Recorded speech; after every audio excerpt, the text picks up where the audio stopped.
Hi, this is Brian Fogarty, and this is a video for Chapter 10 of the book Quantitative Social Science Data with R, second edition. So in this video, we're going to quickly look at doing correlation using the Tidymodels world. Everything we've done, not everything we've done, but the chi-square test and the correlation test and Spearman, that's all using base R function. So we can use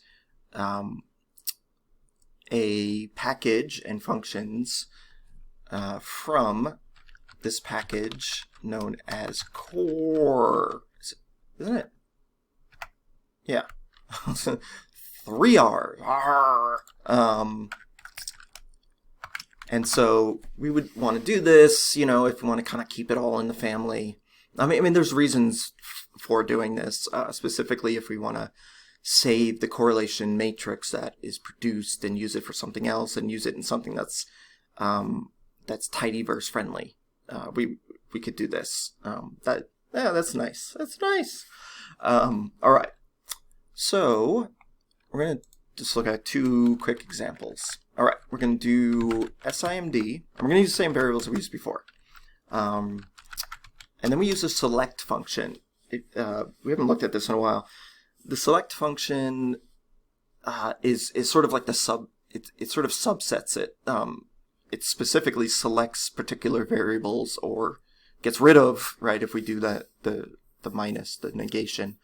So we're going to do %depress and %employment deprived. This is what we used previously.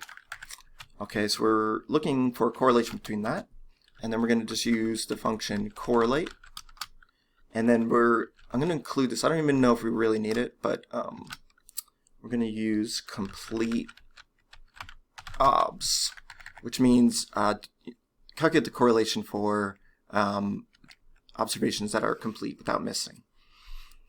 All right, so let's highlight this, and it should work. Yeah.